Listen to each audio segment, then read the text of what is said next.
میں یہ عہد کرتا ہوں کہ میں اس وقت تک احتجاج کرتا رہوں گا جب تک یہ کالا قانون واپس نہیں لیا جاتا۔ آمین۔ اللہ آپ کے اس عہد کو قبول فرمائے۔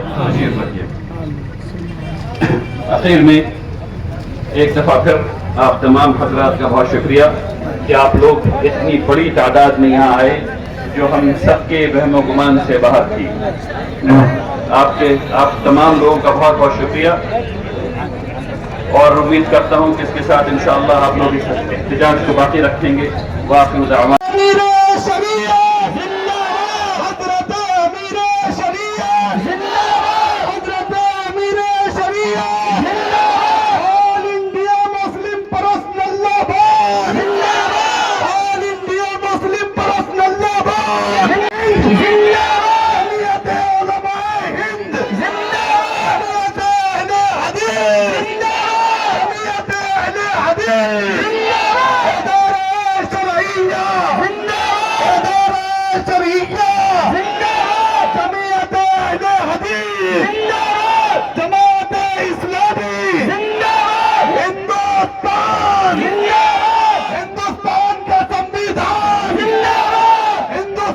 آپ کو وقت نے برابری سکھائی، اور آپ کو وقت نے یہ بتایا کہ اگر ایسا کام کرو گے تو میجر لائف ایونٹ میں پیسہ دینے کی ضرورت نہیں ہے، سب کام وقت کے ذریعے ہو جائے گا۔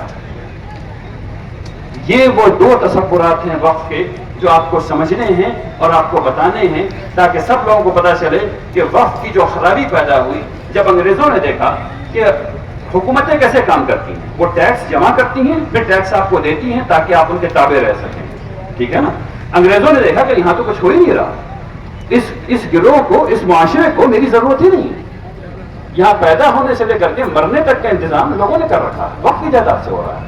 تو انہوں نے وقت کی جائیداد کو خراب کرنا شروع کیا، وقت کی جائیداد کو سلب کرنا شروع کیا۔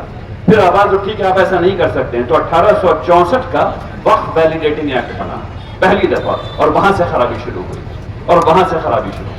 اور پھر ہم لوگ چونکہ ہار گئے انگریزوں سے، اس لیے سارے تصورات ہمارے ضائع ہو گئے، ہم لوگ بھول گئے اس بات کو۔ لیکن اس وقت ایکٹ نے ہمیں وہ موقع دے دیا ہے، اور اس وقت ایکٹ کو ہٹانے کا یہ سب سے اہم ذریعہ ہے۔ اگر ہم لوگ وقت کے تصور کو دوبارہ لڑ کر کے حاصل کر لیں، وقت کے بارے میں اتنا پڑھیں اور اتنا پڑھائیں کہ حکومتوں کو پتہ چل جائے کہ اچھا جو ہم ختم کرنے گئے تھے وہ زیادہ اچھے طریقے سے واپس آ رہا ہے۔ یہ بات سمجھ میں آ گئی ہے لوگوں کو کہ وقت سے برابری کا تصور ایسے آئے گا، یہ بات سمجھ میں آ گئی ہے لوگوں کو کہ غربت ایسے ہٹائی جائے گی۔ اگر یہ بات ہم لوگ کرنا شروع کر دیں تو یہ ایکٹ ایسے ہی ہٹ جانے والا ہے 1-2 دن میں، اگر یہ بات کرنا شروع کر دیں۔ اب اس بات کو سمجھیے کہ اس سے جو نقصان ہے، میں نے آپ کو بھی بتایا کہ ہمارے غیر مسلم بھائیوں کا کیا نقصان ہے۔ تو ان کا نقصان یہ ہے کہ ان کی تعلیم اور جتنے ہاسپٹل جو وقت کی جائیداد پر آج ہیں، مثلا میں آپ کو بتاتا ہوں، بامبے میں ایک ہاسپٹل ہے جہاں تقریباً 25-30 وہ مشین لگی ہوئی ہے، اس کی کیا کہتے ہیں، وہ جو خون کو ڈائلسس مشین لگی ہوئی ہے، اور وہ وقت کی جائیداد پر ہے، اور وہاں بالکل معمولی پیسے میں وہ ڈائلسس کیا جاتا ہے، بالکل معمولی پیسے میں ڈائلسس کیا جاتا ہے۔ اس میں 90% سے زیادہ غیر مسلم بھائیوں کا علاج ہوتا ہے، پیسہ تمام مسلمانوں کا لگا ہوا ہے، علاج 90% زیادہ غیر مسلم بھائیوں کا ہوتا ہے۔ تو اس سے جو نقصان غیر مسلم بھائیوں کا ہے وہ یہ ہے کہ ان کی تعلیم چلی گئی، اور وہ یہ ہے کہ ان کی صحت جو بن رہی تھی وہ تباہ ہو گئی۔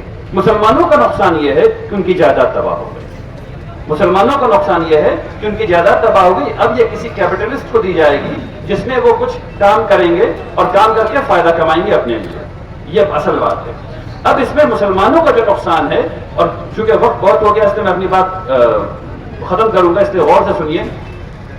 میں نے اب تک 3-4 دفعہ اس بات کو کہہ دیا ہے، اور آپ لوگوں نے غالباً یوٹیوب میں بھی سن لیا ہوگا، لیکن میں آپ سے پھر دوبارہ پوچھ لیتا ہوں، شاید کسی نے نہ سنی ہو۔ آپ میں سے کتنے لوگوں نے اپنے والد صاحب کی قبر کا، اگر انتقال ہو گیا ہو خدا نخواستہ، تو والد صاحب کی قبر کا پیسہ دیا تھا؟ کتنے لوگوں نے؟ ایک آدمی نہیں بھائی، ایک آدمی نہیں۔ وقت کی جائیداد کی یہ برکت ہے کہ ہم لوگوں کو اپنے لوگوں کے لیے قبر نہیں خریدنا پڑتا، لیکن امریکہ اور یورپ میں جا کر کے دیکھ لیجیے، باقاعدہ پلاٹنگ ہوتی ہے، جیسے گھر کی پلاٹنگ ہوتی ہے نا، بزنس ہے. لوگ بڑا بڑا لینڈ شہر کے باہر 25 کلومیٹر 30 کلومیٹر 50 کلومیٹر خریدتے ہیں اور اس کو خوبصورت لینڈ اسکیپنگ کرواتے ہیں، ہرا ہرا پیڑ ویڑ لگواتے ہیں، اس میں گول گول روڈ بناتے ہیں اور اس کے بعد اس کی پلاٹنگ ہوتی ہے اور پلاٹنگ کر کے ہر ایک قبر 15 لاکھ 16 لاکھ 20 لاکھ روپے میں بکتی ہے اور لوگ اس کو خریدتے ہیں اور پھر اس میں دفن ہوتے ہیں.